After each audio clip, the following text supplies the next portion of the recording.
কলকাতার জে.এন. রায় হাসপাতাল অনির্দিষ্টকালের জন্য বাংলাদেশি রোগীদের চিকিৎসা পরিষেবা বন্ধ করার ঘোষণা দিয়েছে। বাংলাদেশে হিন্দু বিরোধী সহিংসতা এবং বাংলাদেশি নাগরিকদের দ্বারা ভারতীয় পতাকার অবমাননার অভিযোগের প্রতিক্রিয়ায় এই সিদ্ধান্ত গ্রহণ করা হয়েছে। কলকাতার মানিকতলা এলাকায় অবস্থিত হাসপাতালটি ভারতের প্রতি অসম্মানের প্রতিক্রিয়া হিসেবে একটি বিবৃতি জারি করেছে। হাসপাতালের কর্মকর্তা শুভ্রাংশু ভক্ত বলেন, আজ থেকে আমরা কোনো বাংলাদেশি রোগীকে ভর্তি করব না। এটি বাংলাদেশে সংখ্যালঘুদের ওপর অত্যাচার এবং আমাদের তিরঙ্গার প্রতি অসম্মানের প্রতিবাদ। ভক্ত কলকাতার অন্যান্য হাসপাতালগুলোকেও এই পদক্ষেপ অনুসরণ করার আহ্বান জানিয়েছেন। বাংলাদেশের চট্টগ্রামে হিন্দু মন্দিরগুলোতে হামলার অভিযোগের খবরের পর থেকে দুই প্রতিবেশী দেশের মধ্যে উত্তেজনা বিরাজ করছে। এই আবহে কলকাতার জে.এন. রায় হাসপাতালের এই পদক্ষেপ সামনে এলো। শুক্রবার হরিশচন্দ্র মুন্সেফ লেন এলাকার শান্তনেশ্বরী মাতৃমন্দির, শনি মন্দির ও শান্তনেশ্বরী কালীবাড়ি মন্দিরে ভাঙচুরের অভিযোগ পাওয়া যায়। বাংলাদেশের নিউজ পোর্টাল খবর অনুযায়ী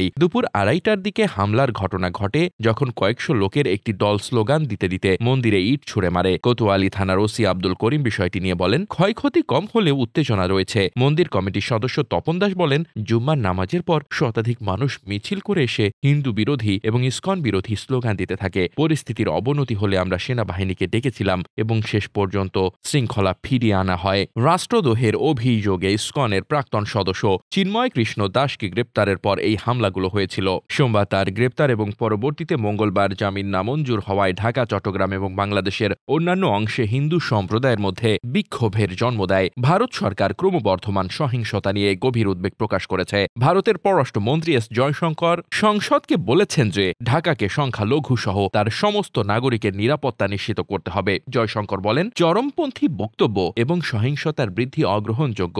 সংখ্যালঘুদের রক্ষা করা বাংলাদেশের দায়িত্ব। অন্যদিকে বাংলাদেশ কলকাতায় তার ডেপুটি হাই কমিশনের বাইরে বিক্ষোভের বিষয়ে উদ্বেগ প্রকাশ করেছে এবং ভারতকে তার কূটনৈতিক মিশনগুলোকে সুরক্ষিত করার আহ্বান জানিয়েছে।